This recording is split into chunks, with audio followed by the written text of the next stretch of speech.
Alors, au niveau sentiment. Au niveau sentiment, vous avez sorti le soleil et l'ours. Alors, il faut savoir que le soleil, c'est une carte qui est extrêmement positive sur le plan affectif.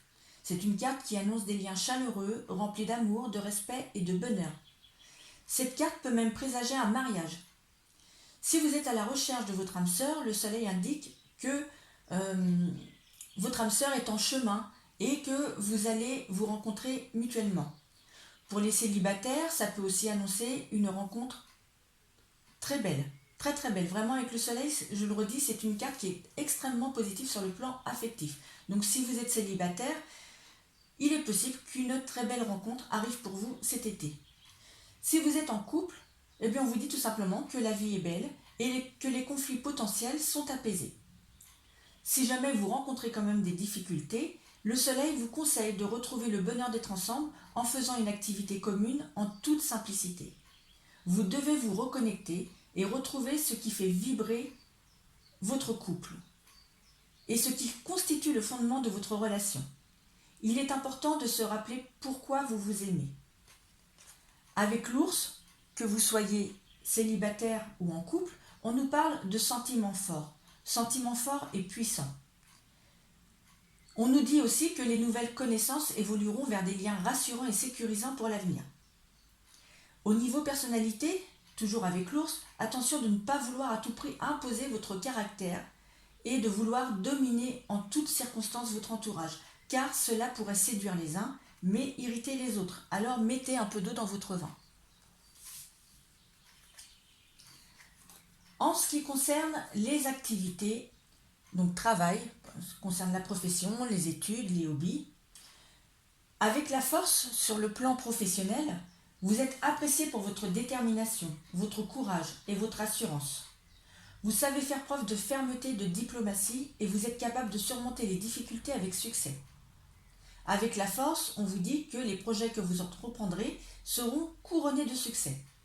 En principe, avec cette carte, tous les projets et entreprises sont favorisés et ont de bonnes chances de réussite. Ensuite, nous avons la carte du bouquet. Avec la carte du bouquet, cela vient confirmer les prévisions de la force en vous annonçant une évolution professionnelle qui apportera beaucoup de satisfaction et de joie. Ceux qui travaillent dans des domaines liés à la créativité ou à l'art seront particulièrement favorisés, mais aussi ceux dont l'activité exige de la force, que ce soit physique ou mentale. En général, le bouquet est un signe d'épanouissement dans les nouvelles initiatives et les projets existants. Ainsi donc, amis Gémeaux, si vous exercez ou avez l'intention d'exercer dans l'un de ces domaines, vous êtes assuré de connaître le succès et la réussite. C'est peut-être le moment de vous lancer dans un nouveau projet. Au niveau matériel, argent, projet, acquis, nous avons d'une part l'ermite et de l'autre la cigogne. Alors, la carte de l'ermite, elle peut signifier que vous vous montrez très rigoureux dans votre gestion financière, parfois en adoptant même une certaine austérité. Bon, cette carte, elle suggère généralement une situation financière difficile, mais qui peut être surmontée grâce à la patience et à des restrictions. Donc juillet, août seront sans doute des mois de contrôle budgétaire. Et si jamais vous devez investir, vous le ferez dans des options sûres.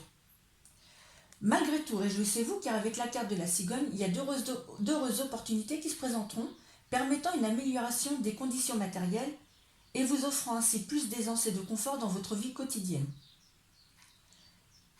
Les deux cartes associées vous annoncent une évolution régulière et rassurante qui se maintiendra dans l'avenir. Et ensuite, rien ne devrait perturber votre tranquillité financière. Au niveau de la santé, vous avez sorti le pendu et le fouet. Alors, avec le pendu, on nous dit que les soucis relèvent surtout de l'ordre psychosomatique.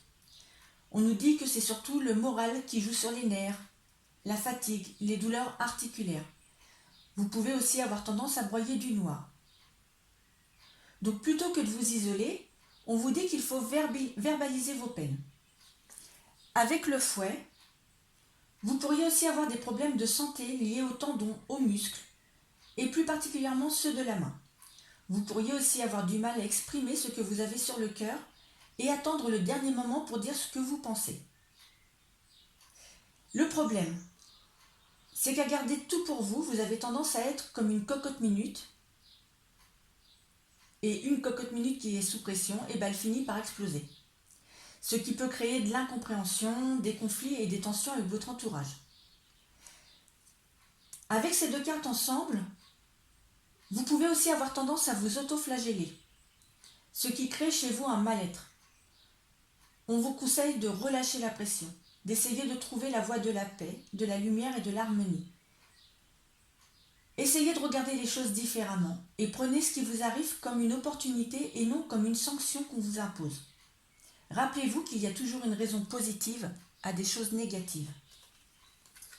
Voilà amis Gémeaux, votre horoscope des mois de juillet et août 2023 est terminé. Je vous dis à très bientôt pour d'autres vidéos. Au revoir.